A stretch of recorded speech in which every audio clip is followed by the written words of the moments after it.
Bueno, muy buenas tardes, bienvenidos y bienvenidas a este espacio que hoy comenzamos a, a generar desde las experiencias que venimos desarrollando con el tema del medio ambiente, con nuestra experiencia también en el Congreso Internacional de la RIA, donde pusimos en el centro todo lo que es el medio ambiente, la animación sociocultural, la Agenda 2030, y esta experiencia ha hecho que muchos de los que hemos participado en la organización del Congreso, tanto la RIA Noda Argentina como el Instituto de Estudios Integrados de Esteban Lugo, nos comprometamos con este tema tan importante, y esta es una forma también de poder compartir con expertos en el tema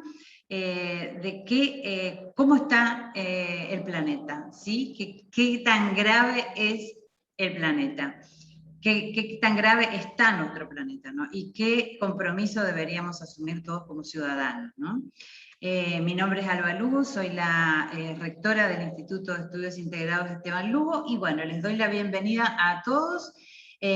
Voy a dejar vivo en manos de nuestro secretario de Extensión, el contador público Fabio Orue, que ya tiene una trayectoria muy amplia en la temática, y damos la bienvenida a todos los que están con nosotros en el Zoom. Adelante, Fabio. Bueno, muchas gracias, Alba. Gracias por esa presentación. Gracias a los que nos acompañan tanto desde el Zoom como desde la página de Facebook. Gracias a Carolina, ya en un ratito la vamos a presentar a quien nos acompaña, pero antes que nada me gustaría comentar cuál es la perspectiva que vamos a traer a esta charla, ¿no? Esta cuestión de crisis planetaria es un tema muy debatido en las últimas décadas y sobre todo en estos últimos años ha tomado un énfasis importante y ha generado debates importantes, ya que están surgiendo distintas corrientes con miradas alternativas, digamos, algunas negacionistas y otras ultra pro agenda, digamos, de internacionales o globalistas, y justamente, por lo menos desde mi sentir y probablemente desde Carolina también, nosotros vamos a plantear una serie de datos, pero vamos a replantear esas miradas globalistas de la situación, e inclusive en mi caso vamos a replantear esta mirada de la famosa Agenda 2030 y de las ideas desarrollistas, de las famosas ideas de desarrollo sustentable, que nosotros la sentimos y la pensamos desde otro paradigma, por decirlo, o desde otra cosmovisión.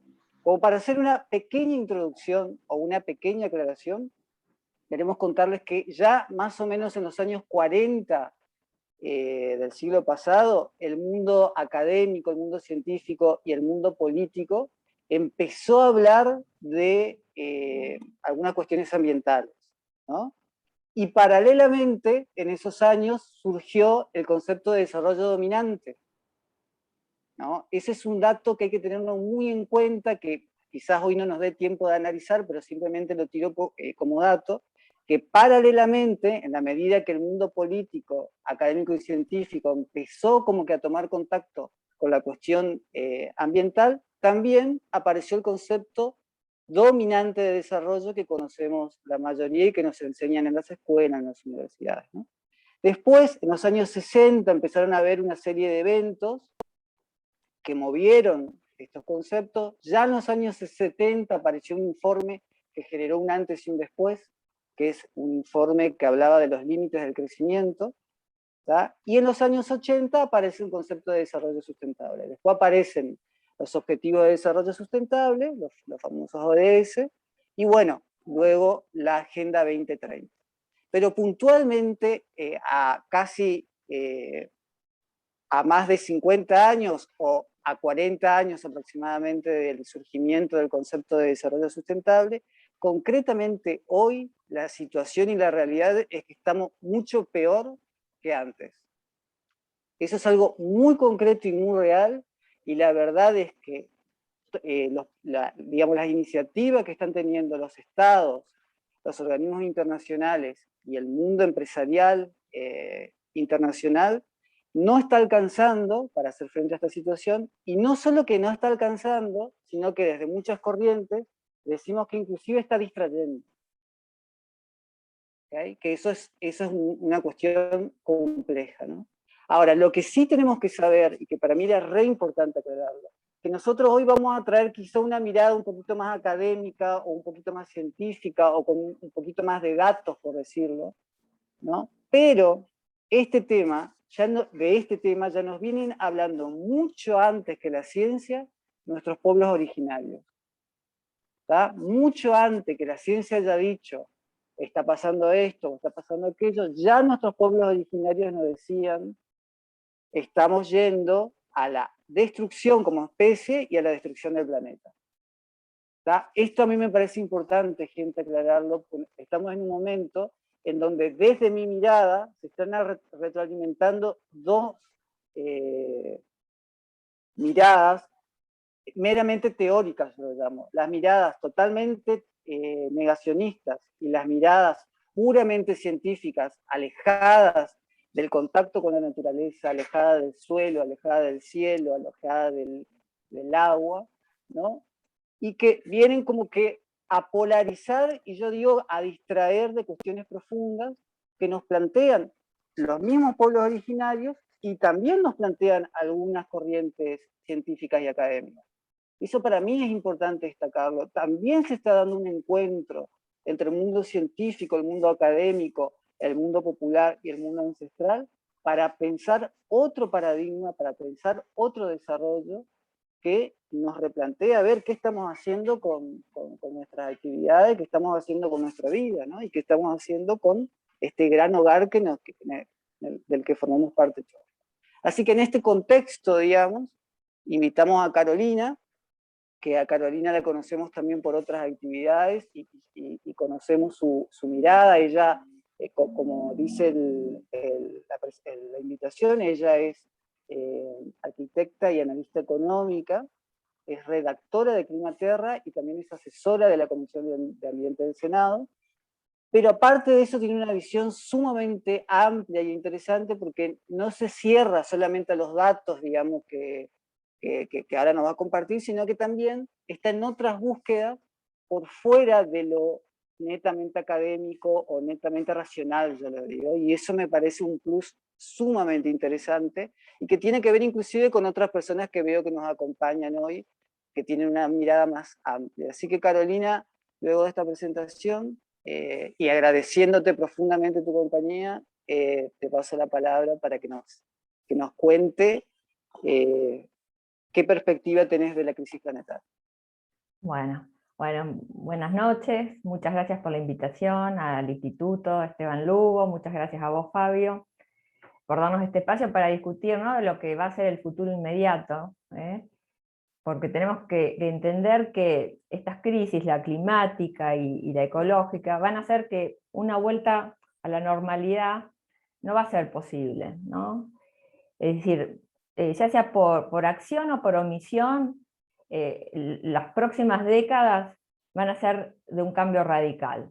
Si accionamos y hacemos lo que tenemos que hacer para parar esta locura, es un cambio total, una transformación total de la sociedad, y si no hacemos nada, bueno, va a ser, digamos, las muestras que estamos viendo en los noticieros en los últimos días, se van a multiplicar, porque esto está pasando con 1 grado solamente de aumento de temperatura. Entonces yo un poco voy a darle cifras y un poco de todo el material científico, porque un poco lo que hacemos en Climaterra es esto, es traducir de fuentes científicas lo que está pasando, para tratar de hacer divulgación. Voy a encarar la crisis ecológica, la de biodiversidad, y después a la climática, y después iremos viendo cuáles son las causas, y a razón de las causas cuáles son las soluciones. Pero antes de ir a los datos, yo quería advertirles 3 cosas que dificultan un poco la comprensión de lo que vamos a ver después, ¿no?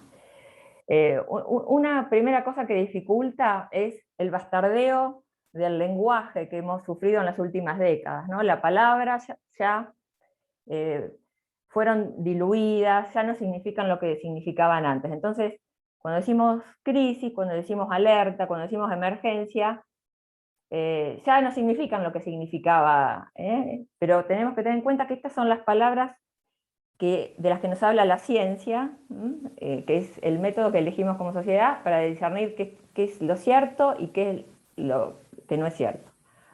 Entonces, eso como primera, es decir, nos cuesta creer porque estamos muy sobrecargados con el alerta, con la emergencia, con la crisis, en todos los ámbitos. Otro segundo impedimento es la resistencia psicológica, ¿no? El impacto de saber lo que está pasando es grande y es difícil poder aceptarlo, y en cierta forma hay que ser muy fuerte y es muy conmovedor entender realmente en qué situación estamos. Entonces, porque es enfrentarnos a nuestros temores más ancestrales, es decir, desde que salimos de la especie zoológica, desde que hicimos el primer fuego, todo lo que hicimos fue para protegernos de la naturaleza. Todo lo que hicimos fue para tener un control de nuestro ambiente, para alejar de la muerte. Y llegamos al control total para darnos cuenta que nuestro control total de la naturaleza la destruyó. Y ahora nos enfrentamos con la muerte. Y en esto les quería, hace poco, un director de un instituto alemán, es el Instituto Potsdam, que es casi lo más reconocido que hay en ciencia climática, es emérito, el director emérito, él dijo en una entrevista esto, ¿no? Para hablar de lo que estamos. Dice, estamos subiendo a nuestros hijos a un autobús escolar global que con un 98% de probabilidad terminará en un accidente mortal, ¿no? Entonces, en cierta forma todos somos como escépticos climáticos, porque en algún punto decimos, esto no puede ser verdad, esto que nos está pasando no puede ser verdad. Entonces, y después por último quería aclarar que la exposición, esta exposición en números, en datos, porque es lo que hoy es la convención de cómo se expresa, ¿no?, una verdad, no tenemos que dejar de darnos cuenta que es esta mentalidad, ¿no?, de la mentalidad de poner todo en números, de poner todo en datos, de la frialdad, de las cifras, de la búsqueda de la objetividad, esta mentalidad que hizo que dejáramos todo lo que fuera subjetivo, todo lo que fuera una cualidad, todo lo que fuera profundamente humano de lado, fue esa mentalidad la que nos permitió hacer el desastre que hicimos, ¿no? Es esta racionalidad fría la que permitió que llegáramos a esta situación. Hay un filósofo francés que dice esto como si fuera, como si fuera esta fábula, ¿no? Una especie en un momento determinado dice, me separo del resto, de los 10 millones de las otras especies que existen, ¿no? La especie humana dijo en un momento, yo me separo del resto de las otras especies y las declaro que son naturaleza. Y en este declarar la naturaleza las declaramos cosas, las dejamos de ver como seres, sino son cosas, las dejamos de ver como actores, sino como un decorado, y un recurso para ser dominado, para ser explotado. Entonces, bueno, el resultado de esta violencia es lo que ahora vengo a darle en cifras. Si vamos a la crisis de biodiversidad, gran parte de la crisis es pasado, porque si uno se pone a ver, en los últimos 50 años perdimos el 68% de la población animal del planeta. En Latinoamérica es peor porque perdimos el 94%, estos son datos de Fundación del Planeta Vivo de la WWF. Perdimos el 50% de la vida marina, es decir, estamos transitando lo que se llama la sexta extinción masiva de especies, ¿no? La Tierra tuvo 5 extinciones masivas, que es cuando se pierde un 75% de la población de los seres vivos de un planeta. Y en un transcurso de un periodo geológico de más o menos 3 millones de años. El tema es que nosotros la hemos perdido con una velocidad increíble. Y no la hemos perdido ni por un asteroide, ni porque hubo erupciones volcánicas, sino que por la acción humana. Es decir, podríamos decir que es el primer exterminio pensado, ¿no? de la Tierra, deliberado de la Tierra.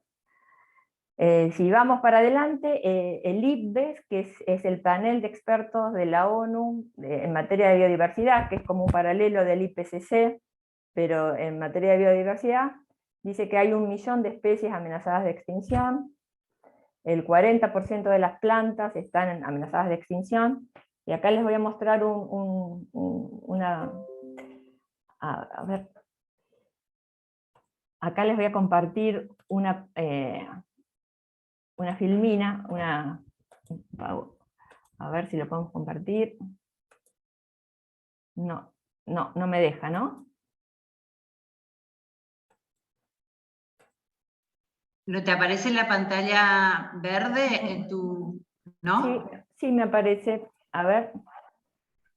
Ahí está. ¿Ahí lo ven? Sí. Sí. Bueno. Esta es la disminución de la población de los mamíferos salvajes desde hace 100.000 años, digamos, desde cuando aparece el ser humano. Fíjense, hace 100.000 años atrás, lo que era la cantidad de mamíferos terrestres salvajes, ¿no?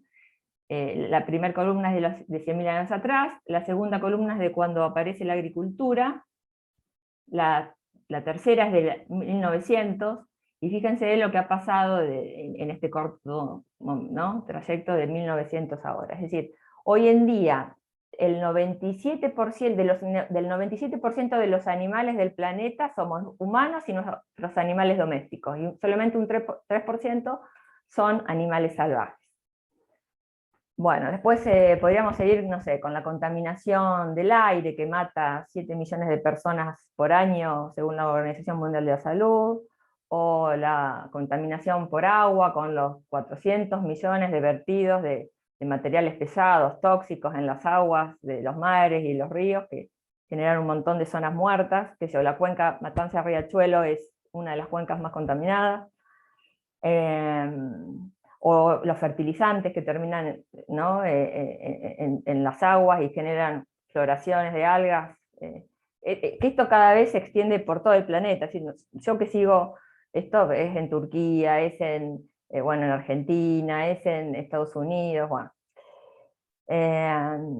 Y después, no sé, si vemos la contaminación por plásticos desde de los años 50 hemos producido unas 8.500 millones de toneladas, ¿no?, que es difícil de ubicar, ¿sí?, pero es como si fueran 800.000 torres Eiffel de plástico, ¿no?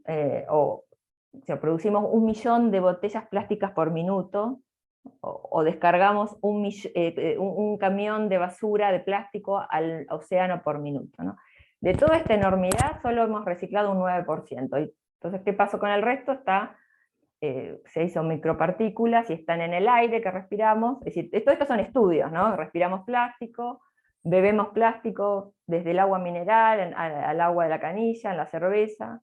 Tenemos plástico en todo el sistema alimentario, en la sal, en los pescados, hasta en las mismas frutas, porque las raíces de los árboles las absorben. Es decir, comemos lo que sería una tarjeta de crédito por semana de plástico. Y bueno, esto es imposible que no tenga, tenemos en todos los órganos humanos, ¿no? Y es imposible que esto no tenga efectos sobre nuestra salud. Este año hubo un estudio de una especialista en fertilidad norteamericana que dice que el recuento de espermatozoides en Occidente bajó en estos 50 años un 57%, y que llegaríamos al 2045 con 0. Es decir, todas las parejas van a necesitar fertilización asistida, y esto es por las modificaciones hormonales que se dan por los aditamentos que se le ponen a los plásticos. Pero bueno, es decir, es como que con esto tienen una idea de cómo está. Es decir, cualquier cosa que uno toque de lo ambiental es un duelo, ¿no?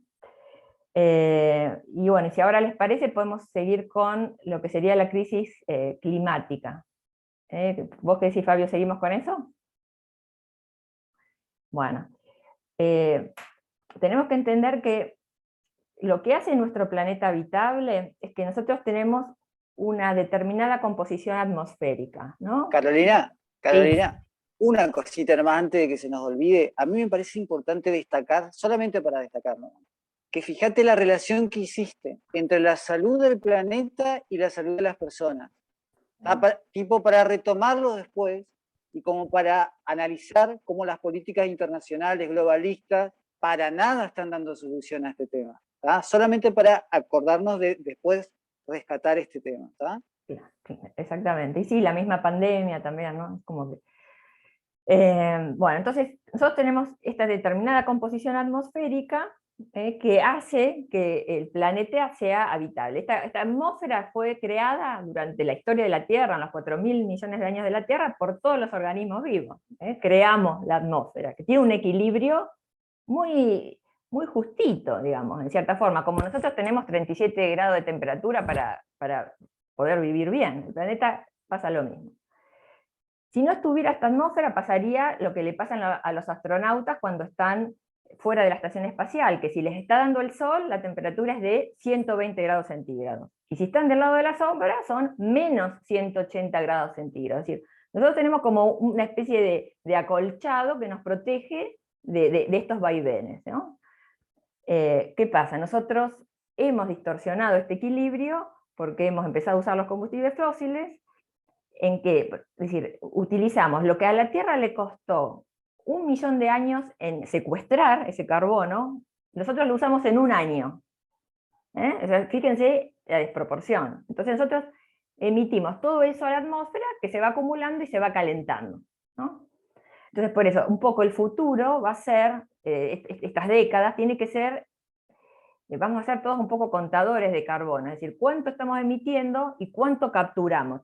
Necesitamos, lo que es urgente es parar de emitir y capturar carbono. Lo único que tenemos hasta ahora para capturar carbono son las soluciones naturales, las plantaciones de árboles, los bosques, la resalvajización de la tierra, la restauración de los ecosistemas. Bueno, esta situación hace que hoy, ahora les voy a compartir pantalla de vuelta, para mostrarles cuáles son los niveles de CO2 que estamos teniendo. Es decir, los niveles de hoy en día, que se miden en partículas por millón, son 420. Esto es lo más alto que tuvo la Tierra en 3 a 4 millones de años, y somos conservadores, ¿no? Es decir, la Tierra nunca tuvo estos niveles en 4 millones de años, cuando las temperaturas eran de 3 a 4 grados más que lo que tenemos nosotros ahora, y los mares eran 20 metros más altos. A ver, yo les voy a compartir, a ver, acá está. Este es un gráfico de la NASA que indica, esta línea que está acá son el nivel que nunca se sobrepasaron en los últimos gráficos de 800.000 años, ¿no?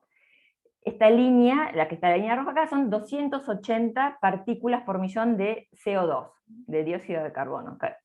Y nosotros estamos ahora acá. Entonces, bueno, y lo mismo pasa con el metano, lo mismo pasa con todos los gases de efecto invernadero. Entonces, pero hay un desfasaje, es decir, la temperatura no sigue al CO2 exactamente, tarda un tiempo en producirse el calentamiento. Hoy en día tenemos 1,20 grados más de temperatura, ¿no? Promedio global. Pero ¿qué pasa? En algunos lugares, como en el Ártico, es de 3 a 4 grados más, ¿no?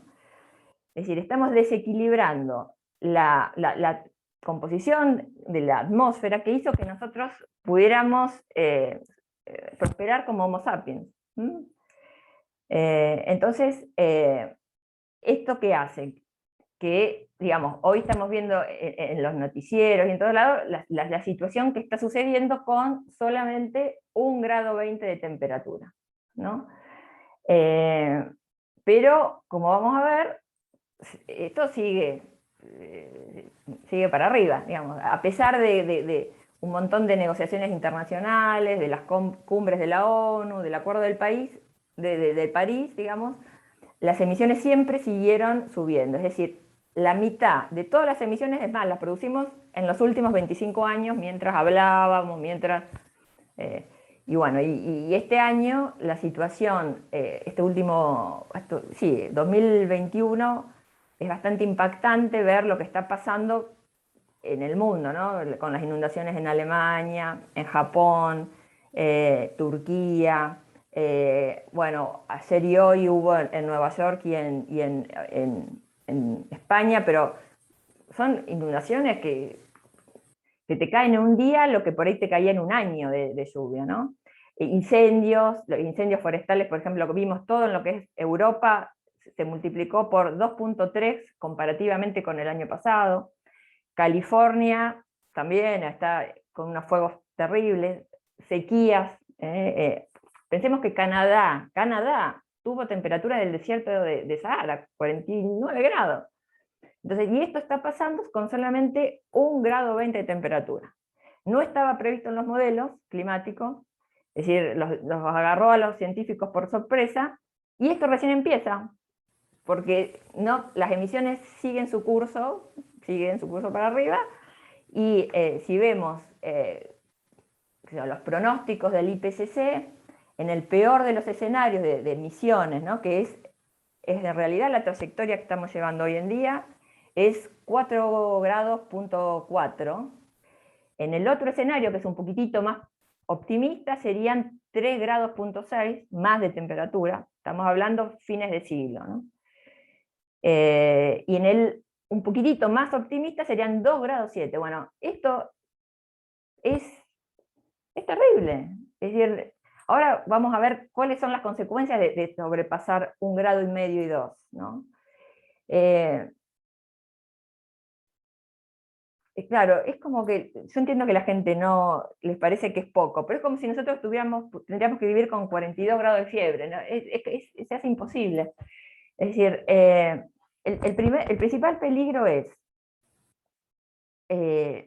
sobrepasar 1,5 grados o 2 puede desatar lo que los científicos llaman un escenario de tierra invernadero. Este escenario de tierra invernadero significa que desequilibramos determinados puntos del sistema climático que hoy ayudan a enfriar la Tierra, y que pasarían, en vez de enfriarla, a calentarla. O sea, quedaría ya no bajo nuestro control, sino que el sistema climático, la Tierra empezaría a calentarse por sí misma. Esto ha pasado en el pasado y puede suceder ahora. Como, por ejemplo, un punto, por ejemplo, los incendios. Es decir, el planeta se calienta, hay más sequía, hace más calor, hay muchísimos más incendios. Y los incendios son emisiones de CO2, es decir, los incendios de Siberia del 2019, es algo que pude encontrar datos, por eso traigo a colación este dato, emitieron lo mismo que Suecia en ese año, ¿no? Otro punto que se desequilibra, que es clave, es el Ártico, ¿no? Hoy la superficie del hielo blanco refleja la luz solar, pero cuando se va derritiendo se transforma en una superficie oscura que va absorbiendo. Siberia tuvo temperaturas de 38 grados el año pasado, tuvo temperaturas del suelo, no del aire, de 48 grados este año. Y abajo del suelo de Siberia está lo que se conoce como que es el permafrost, que es un suelo congelado que tiene alojado muchísima cantidad de metano y muchísima cantidad de dióxido de carbono. O sea, se derrite eso y es bingo, digamos, y se está derritiendo el permafrost en niveles no esperados, ¿no? Lo mismo pasa con Groenlandia y con la Antártida, ¿no? Es decir, que los puntos que se supone que iniciarían un proceso de no retorno están entre el 1,5 grados y 2. Groenlandia tiene la masa de hielo que podría elevar el nivel del mar en 7 metros. Esto no va a pasar de un día para el otro. Pero nosotros no tenemos el derecho de dejar a los próximos humanos sin planeta. ¿No? Y después, bueno, el Amazonas, lo mismo, que con la deforestación y con el ganado, hay estudios que dicen que ya está emitiendo más gases de efecto invernadero de lo que captura. El enlentecimiento de la corriente del Golfo, que podría generar lo que la película esta, El día después de mañana, es decir, está más enlentecida que en 1000 años, y si se sigue emitiendo se va a enlentecer más. Entonces, el tema es pasarnos del 1,5 grados 2, es que no vamos a poder llegar a 2,5 grados, 3, es que no vamos a ir a una Tierra de 4 grados por estos efectos, por este efecto de retroalimentación. Y muchos científicos dicen, una Tierra de 4 grados es una Tierra de que puede soportar 1.000 millones de personas. 1.000 millones, entonces es fuerte, es decir, nos estamos jugando en esta década la vida de los humanos, la vida de los seres vivos. Es decir, estamos jugando la ruleta rusa con lo más importante que se nos dio, digamos. Es de loco, ¿no? Carolina, sí. vos sabés que pensaba mientras vos contabas esto, ¿no? Viste que cuando se ven todos estos datos, digamos, es como muy contundente, ¿no?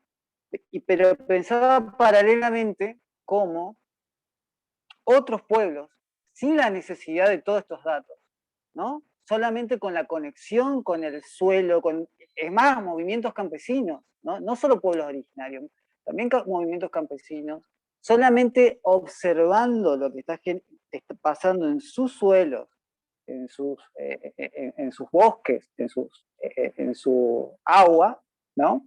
Están tomando conciencia de esto. O sea, lo que quiero aclarar, sobre todo viendo el grupo que nos acompaña hoy como panel, tenemos miradas muy distintas, a mí me parece súper interesante, que esta catarata de datos no solo busca traer esta radiografía, sino sobre todo preguntarnos por qué llegamos a esta situación y sobre todo, Carolina, me parece, ¿por qué no se está solucionando?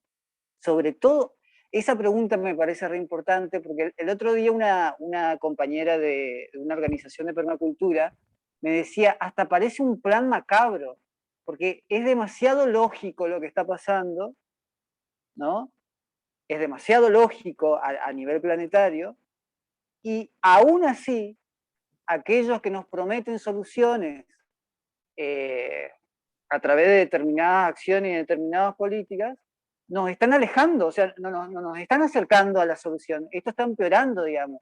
Y por eso es tan importante lo que habíamos destacado en la invitación, la necesidad de que nos empecemos a organizar localmente y comunitariamente, porque evidentemente no viene por el lado de las organizaciones la solución. Yo quería aclarar esto, Carolina, por si por ahí impresiona tantos datos catastróficos, ¿no? Y es que sí, impresiona y esta es la resistencia, digamos, primero, es por eso lo que advertía, es decir, es difícil de poder aceptarlo, pero es como vos decís, digamos, hemos perdido una cierta una sensibilidad, esta racionalidad nos ha hecho perder una sensibilidad con la naturaleza, de poder ver un bosque y no ver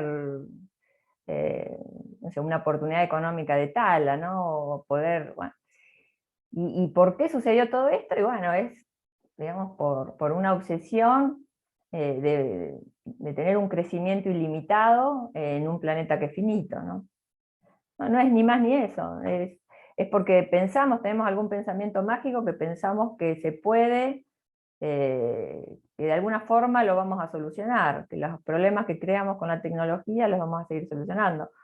O también por la concepción de un mal desarrollo, ¿no?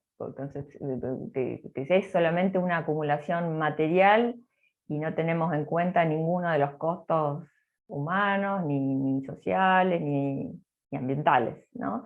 Y porque también es como una religión, digamos, hay que darse cuenta que todas las sociedades tienen una religión, es decir, una mitología por detrás. Y podemos pensar que tenemos un Estado laico, pero hay una religión, una mitología que es la del progreso ilimitado, la del mercado económico, y como pensamos que no la tenemos, que somos racionales, no la podemos confrontar. Ese es el gran tema, ¿no? Y lo peor lo peor de todo, por eso yo pienso que es una cegación, estamos cegados ideológicamente, porque todo esto se hace por un desarrollo, y para un progreso de la humanidad. Pero cuando, digamos, destruimos el planeta y cuando uno ve los resultados económicos o de desarrollo, vemos que los grados de desigualdad, los grados de inequidad social son inauditos, ¿no? ¿Quién se llevó quién se llevó el desarrollo? Digamos, dice. Entonces acá les voy a compartir una pantalla para que veamos esto, ¿no? ¿A quién benefició el crecimiento del PBI? Que el crecimiento es esto, se mide por el PBI. Y cuando uno mira, si uno ve acá, estos son los porcentajes de riqueza. Benefició al 1% más rico. La primera barra es de todo el crecimiento económico que se dio entre el año 1980 y 2016, que está acá, es de un economista inglés, se lo llevó el 1% más rico. Es decir, destruimos el planeta para que un porcentaje muy reducido de humanos se hiciera cada vez más rico. Es decir, hoy tenemos 8 personas que tienen el 50% de la riqueza global. Pero bueno, yo creo que la dificultad, a ver, no sé vos qué opinás, pero yo pienso que una de las primeras dificultades es esto, confrontarnos con el límite, ¿no? Confrontarnos con que no, a no ser que sea la estación espacial o algún cohete tripulado, lo único habitable que tenemos es este espacio ¿no? terrestre. Y después otra dificultad es que no vamos a poder cambiar externamente si no cambiamos internamente de concepción y nuestra escala de valores sobre todo, ¿no? Es decir, vamos a tener, porque si uno se pone a pensar todo lo que hacemos, para qué educamos, el para qué trabajamos, siempre es para progresar, ¿no? Un progreso, pero siempre es un progreso económico, un progreso acumulativo. Y por ahí es como tener que todo lo que se admira, lo que se nos hace admirar, ¿no? Digamos, el sistema, ¿no? No porque todos pensemos que eso sea así, ¿no? El ser privado, la vida que llevan los famosos, y todo eso es sumamente destructivo del planeta. Entonces es como que toda la escala de valores, todo el sentido de vida, toda la cosmovisión que tenemos, hay que hacer un giro ¿no? de 180 grados. Y esa es una de las dificultades. Totalmente, totalmente. Yo ahí quiero comentar algo, una cosita, y después, Carolina, si te parece, podemos ver si alguien nos quiere dar, compartir algo, porque nos quedan más o menos 15 minutos. Primero quería destacar esto que vos mencionaste del 1%, ¿no? Porque hay algo muy loco en eso, que si nosotros vemos la incidencia que tiene ese 1% de la población mundial en la formulación de las políticas que supuestamente nos van a traer soluciones, es tremenda. Todo. O sea, los mismos que en los últimos años nos llevaron a un proceso de acumulación, que aparte destruyó el planeta, esos mismos son los que asesoran a organismos internacionales, a Estados, para supuestas soluciones. Totalmente, son los que imponen la política. Es más, por ejemplo, que una cosa que es muy terrorífica es Bill Gates está detrás de financiando una cosa que es la geoingeniería, ¿no? Y que es el control, la ingeniería climática del clima, que es terrorífico, ¿no? Que realmente, es decir, tiene unas consecuencias nefastas, ¿no? Es decir, en vez de ellos bajar su calidad de vida, que es la que genera toda esta destrucción, siguen apostando y siguen financiando por políticas bueno, pero bueno. Totalmente, totalmente. Y justamente por esto traíamos el tema quería destacar la importancia de que nos empecemos a organizar localmente y comunitariamente, ¿no? Como que, y esto viene fuerte en Latinoamérica, también en el mundo, ¿no? Pero sobre todo en Latinoamérica, esta necesidad de diseñar nuestras realidades y nuestros destinos. Este es un mensaje fuerte que traen las corrientes de nuevas economías, de economía social, del buen vivir. Gente, el buen vivir, una corriente tan importante en nuestra Latinoamérica, inspirada en nuestros pueblos originarios, y que nos llama de manera urgente a diseñar nuestras realidades locales y sociales, y es algo que aparte lo estamos construyendo, siento, ¿no? Que lo estamos construyendo desde un encuentro muy interesante que hay que destacar entre espacios sociales, entre espacios ancestrales, entre espacios culturales y también algún que otro espacio académico y científico. Yo quiero reconocer en este punto, hay mucha desconfianza de los científicos y académicos, y quiero reconocer que una gran parte de la ciencia ha sido parte de esta mirada de destrucción del planeta y de esta mirada de endiosar el desarrollo ilimitado y inclusive de encumbrar a esta gente que se hizo ultramillonaria. Me parece totalmente entendible desconfiar de la ciencia y de lo académico, pero también las miradas extremadamente negacionistas que hay muchas, digamos, nos llevan al otro extremo que para mí es otra cara del mismo paradigma teoricista, digamos, que no tiene que ver con percibir nuestro planeta, no tiene que ver con percibirnos a nosotros mismos, percibir al bosque, al monte, al suelo, al cielo, ¿no? Entonces yo creo que esto que vos decías, lo último, este llamado de replantearnos la cosmovisión del mundo, es clave, digamos. Me gustaría destacar estas dos cuestiones. La construcción desde lo comunitario y lo local, de alternativas de desarrollo, ¿no?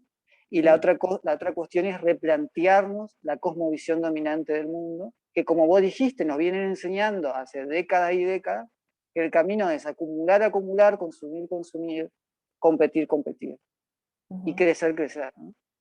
Entonces, no vemos las carencias, ¿no?, que nos ha generado en lo personal, en lo comunitario, en lo espiritual, ¿no? Digamos, esta forma de vivir, y cómo se traduce también en salud eso, en depresión, en ansiedad, ¿no? Totalmente, totalmente. Pero sí, es volver al territorio, ¿no? Es volver a recrear lazos, y sí, hay que volver a una interioridad también, ¿no? Es decir, es como que fue todo para afuera, ¿no? De la modernidad. La modernidad fue todo para lo material, y bueno.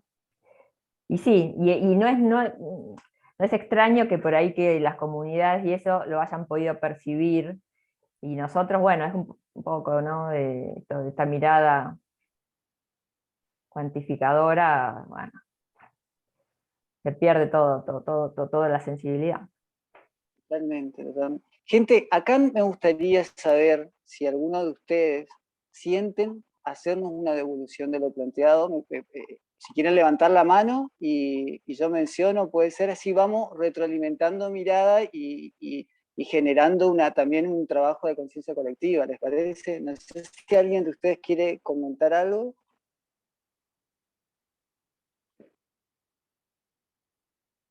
¿Vivi? Dale, abrí tu micrófono.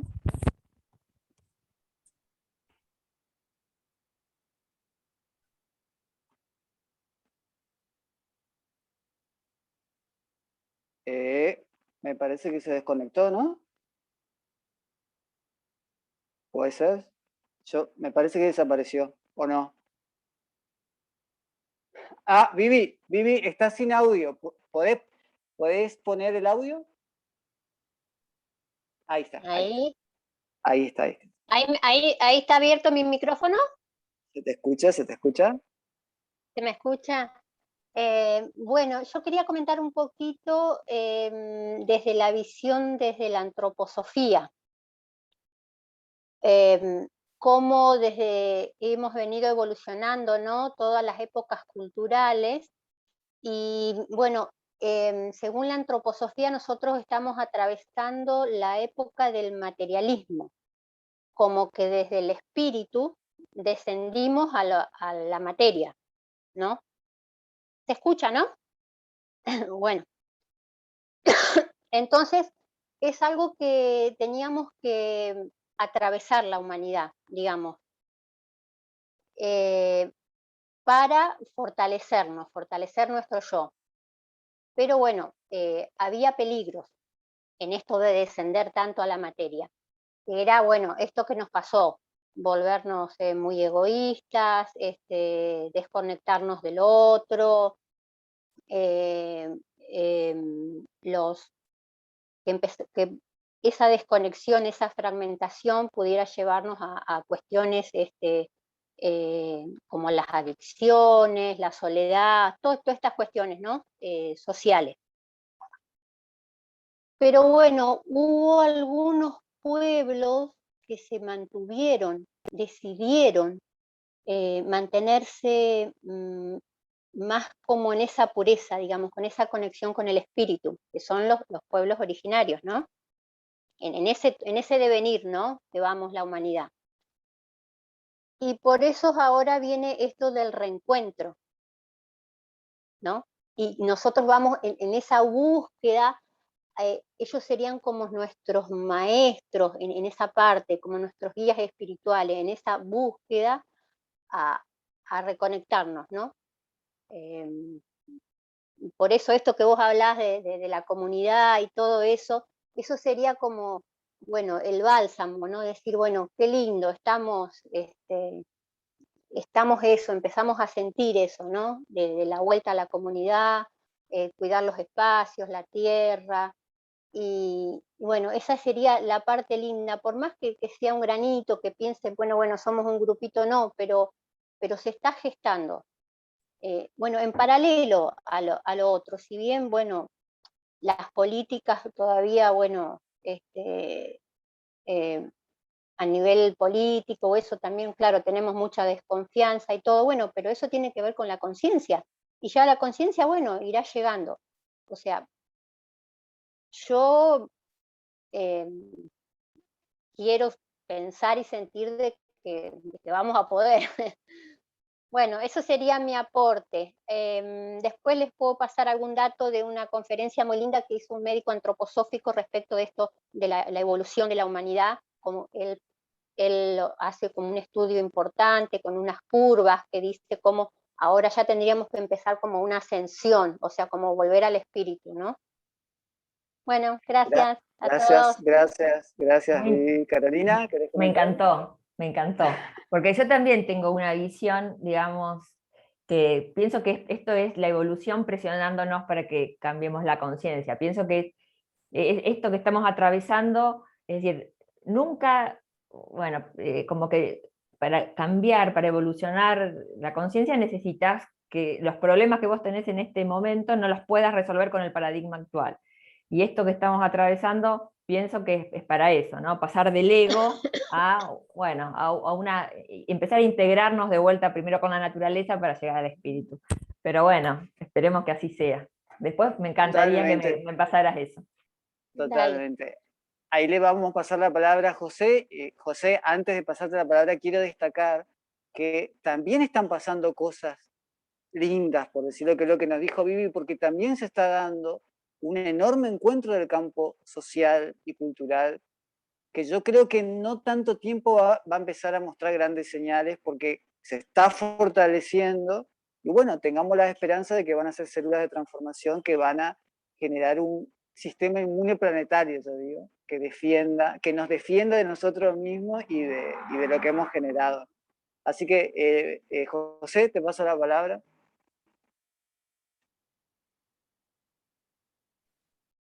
Ya.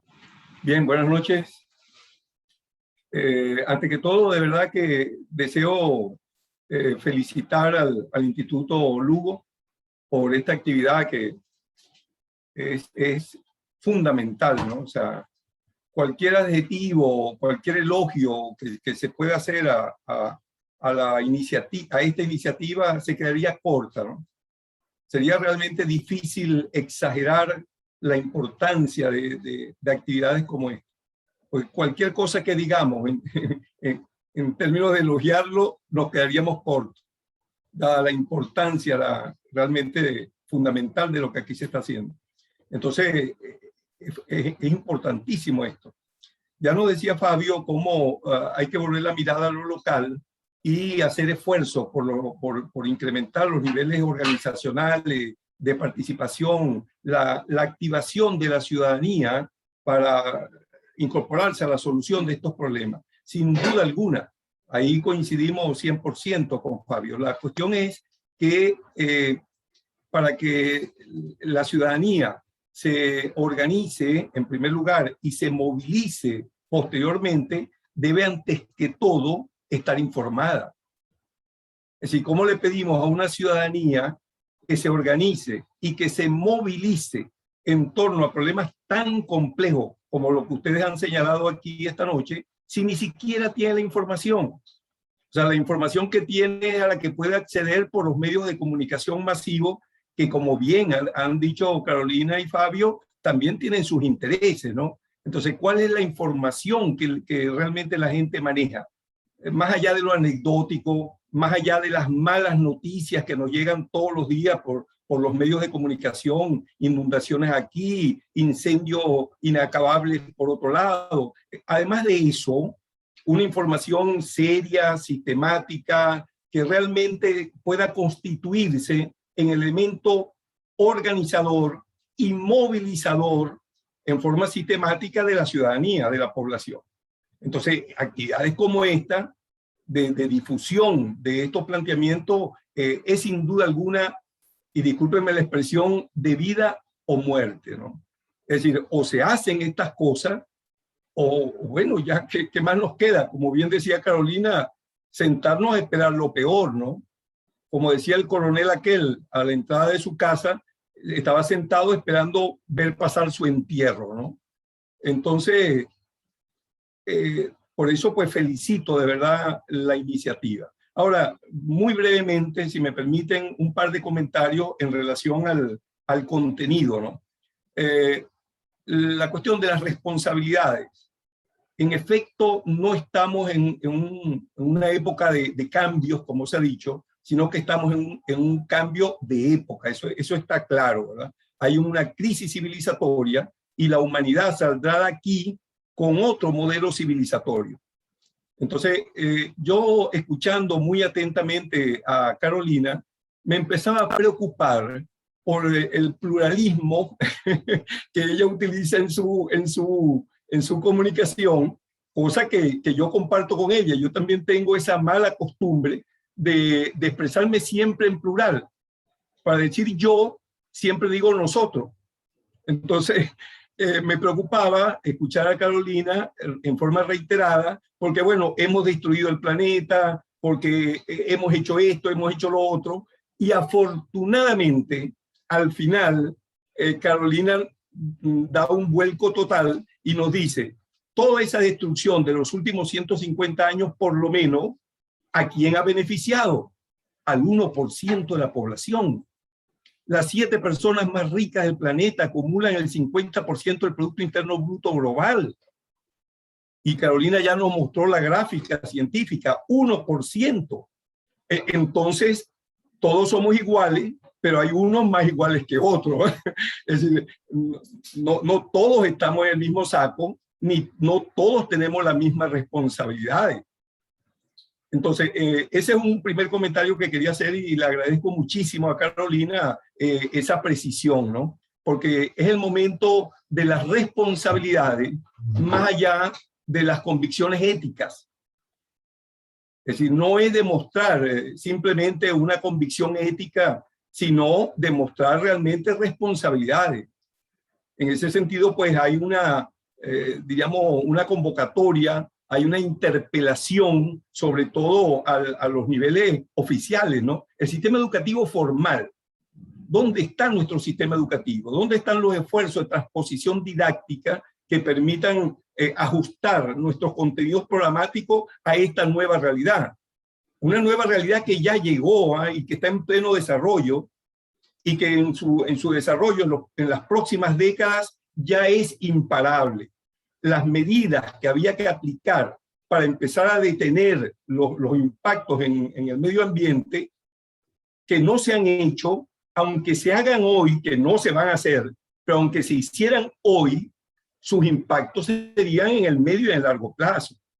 O sea, como bien decía Carolina, eso no será hoy, no será mañana, es un proceso realmente largo. Entonces, ese era un primer comentario. Y ya para cerrar, me disculpan si me extiendo, quiero también no dejar de mencionar el tema energético.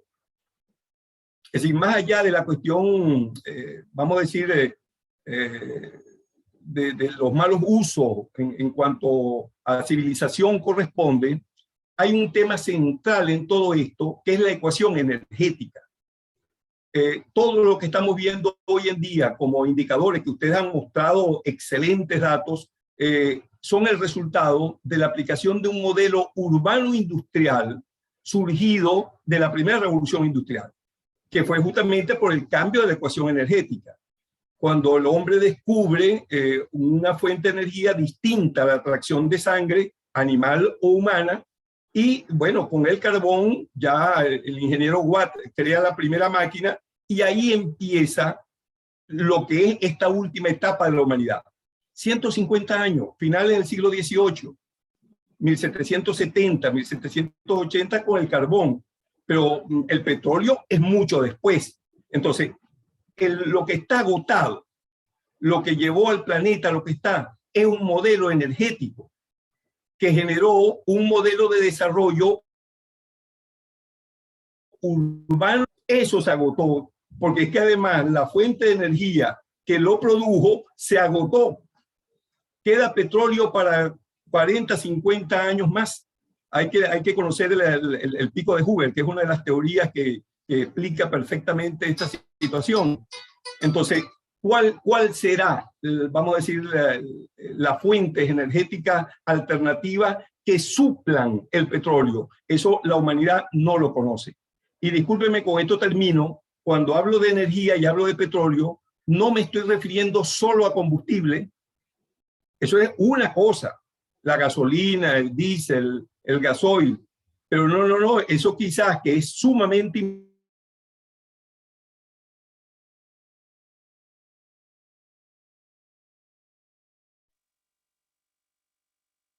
José.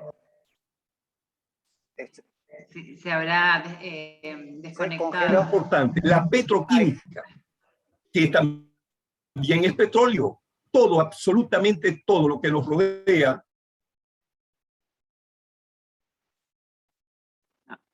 José, no sé, estás perdiendo señal. Es verdad, mi internet no es buena, me disculpan, pero quiero terminar. Sí, quiero terminar. No te estamos escuchando, José.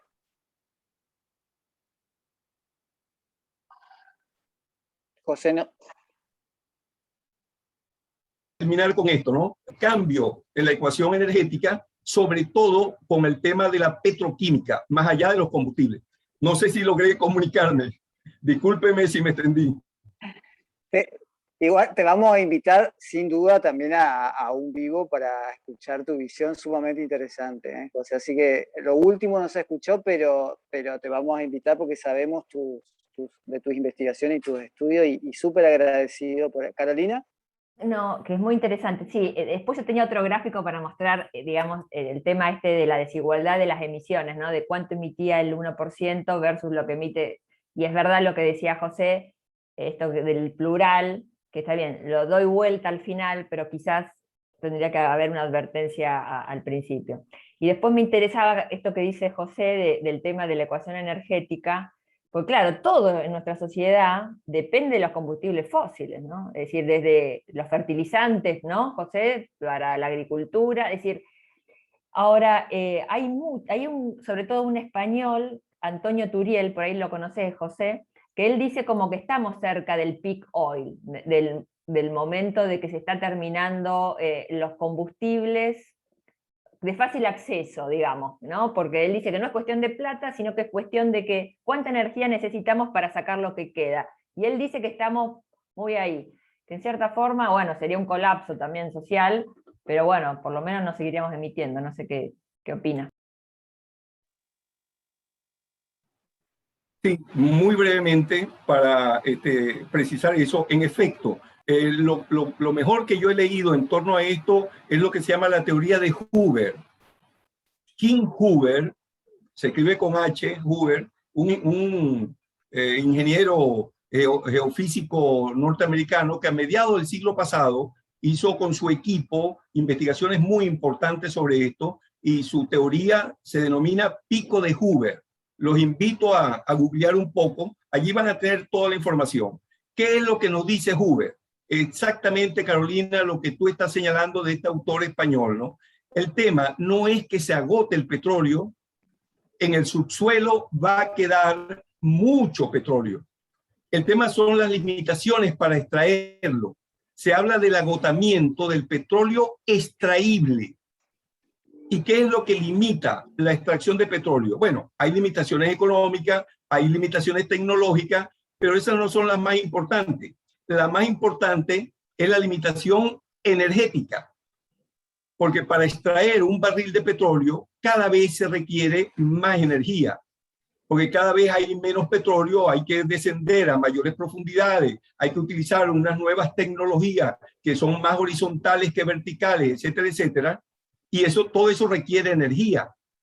En un pozo petrolero, en un balancín, bueno, hay un balancín que se mueve, hay camiones que van y vienen, hay luces que se encienden, hay una energía que se necesita para extraer ese barril de petróleo. Entonces la pregunta es, si para extraer un barril de petróleo requiero una energía igual o superior a un barril de petróleo, ¿para qué lo voy a extraer? Si no, no sería negocio. Ahí es donde estamos llegando. Esas fueron las proyecciones que Hoover hizo, lo que se llamó pico de Hoover. Él inicialmente hizo sus investigaciones para el territorio norteamericano y sus investigaciones fueron a mediados del siglo pasado, 1956, 50. Se cortó. José, nuevamente perdimos señal. 17 por allí. Y él, su pico de producción. Así. Y ahora, estaba hablando de Hoover. ¿Me siguen ahora? No. Ahí está. José, Ok. José, Sí. por una cuestión de tiempo vamos a ir cerrando. Yo no sé si alguien quedó con muchas ganas de hablar, le pedimos disculpas, pero el Zoom también se utiliza para otras actividades que en no Correcto. tanto tiempo ya la vamos a tener permíteme, que utilizar. Permíteme 10 segundos para cerrar la precisión con Carolina, que es el tema del pico de Hoover. A principios del siglo, 2006-2008, tanto la OPEP como la Agencia Internacional de Energía, que son los dos organismos globales que se encargan de la cuestión petrolera, declararon que el pico de Hoover se había producido en el 2004. Es decir, eso es un hecho. El agotamiento del petróleo extraíble no solamente está demostrado, sino que está aceptado por los máximos organismos que tienen que ver con el asunto a nivel global. Disculpen si me extendí. Gracias, José. No, por favor. ¿Hay alguien más que alguna cosita que le interesa decir para cerrar?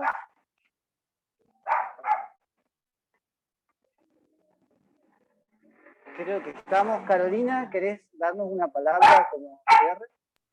No. Me quedo con lo que dijo Viviana, que esperemos que esto sea como el fin de una época y el inicio de otra, de pasar una época de lo materialista a algo más espiritual, ¿no? Que aprendamos de lo que nos toca vivir. Gracias, Carolina. Bueno, muchísimas gracias a todos por acompañarnos. Yo también me quedo con las palabras de Carolina. Me parece que es sumamente importante hacer énfasis en esta transformación de la cosmovisión del mundo, que nos invita a pasar de lo meramente racional a una cuestión mucho más integral, ¿no? Y por otro lado, la otra cuestión que me gustaría destacar es la necesidad de la organización local y comunitaria. Me parece que esta conjunción de aspectos pueden darnos una oportunidad. Como dije, está pasando todavía a un nivel quizás pequeño, pero la posibilidad de que esto se reproduzca y que genere un efecto centésimo mono podría llegar a darse y darnos esa posibilidad. Queremos contarles que van a venir otros vivos.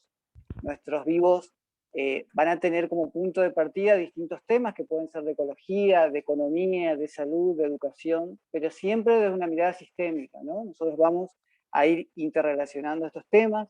Hoy hemos mencionado que probablemente lo que le hacemos al planeta tiene mucho que ver con lo que nos hacemos a nosotros mismos, ¿no? Y por eso una de las cosas que decimos es que la salud es una sola, la salud del planeta y la salud de las personas. Así que de alguna manera vamos a ir vinculando la economía con la ecología, con la salud, con la educación y con otras cuestiones. Muchas gracias y los estamos esperando en algún otro video. Gracias, Carolina, y gracias a todos. Gracias. Gracias a todos. Gracias. Chao.